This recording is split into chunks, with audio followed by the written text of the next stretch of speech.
warahmatullahi wabarakatuh. Perkenalkan, nama saya Amriadi, NIM D1B1171344. Baik, pada kesempatan kali ini saya akan mewawancarai pemilik kebun yang berada di samping saya ini, yaitu Ibu Lisnawati.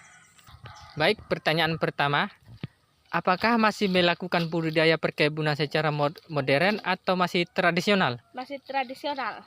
Pertanyaan kedua, bagaimana sejarah pembukaan lahan? Sejarah turun-temurun dari nenek moyang kita. Pertanyaan ketiga, teknologi apa saja yang digunakan saat pembukaan lahan? Parang.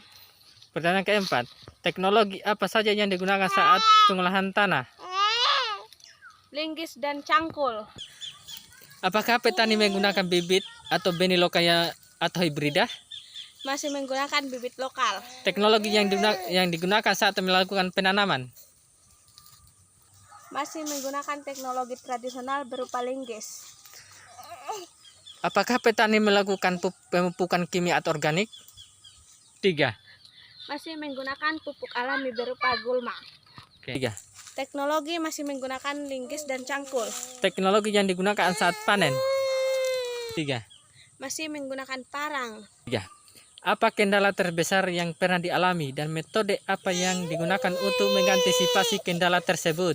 Kekeringan dan kebakaran lahan, dan cara mengatasinya adalah membersihkan pinggiran lahan. Wabarakatuh. Baik, dari hamparan tanaman ubi kayu luasnya memiliki hamparan lahan kering yang cukup luas. Kita ketahui bersama bahwa ubi kayu merupakan tanaman perdu tahunan tropika dan subtropika dari suku Euphorbia. Ubinya dikenal luas sebagai makanan pokok penghasil karbohidrat dan daunnya sebagai sayuran. Komoditas tanaman yang sudah lama dibudidayakan ini mempunyai nilai ekonomi cukup tinggi. Jika dibudidaya singkong dilakukan sesuai dengan prosedur, maka akan mendapatkan hasil yang maksimal dan dapat menunjang perekonomian keluarga. Ubi kayu dapat berkembang dengan baik pada tanah dengan pH 5,8 dengan curah hujan antara 1000 sampai 2500 mm per tahun. Pada ketinggian tanah 10 sampai 700 mdpl.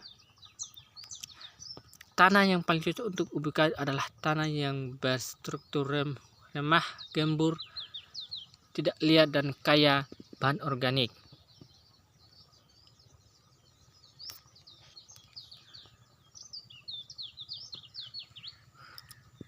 Permasalahan umum pada tanaman ubi kayu adalah produktivitas dan pendapatan yang rendah. Rendahnya produktivitas disebabkan oleh belum diterapkannya teknologi budidaya ubi kayu dengan benar. Di samping saya kali ini, budidayanya itu masih tradisional dengan peralatan yang masih tradisional berupa linggis, parang, cangkul, karena keterbatasan teknologi. Persyaratan bibit yang baik untuk bertanam ubi kayu harus memenuhi syarat, diantaranya ubi kayu berasal dari tanaman induk yang cukup tua 10 atau sampai 12 bulan. Ubi kayu harus dengan pertumbuhannya yang normal dan sehat serta seragam. Batang telah berkayu dan berdiameter 2,5 cm dan lurus. Batang belum tumbuh tunas-tunas yang baru. Baik, itu saja pengamatan yang saya bisa amati. Jika kalau ada kesalahan mohon dimaafkan. Dan dari wawancara tadi, jikalau ada kesalahan atau salah perkataan mohon dimaafkan. Wabillahi taufiq wal hidayah. Wassalamualaikum warahmatullahi wabarakatuh.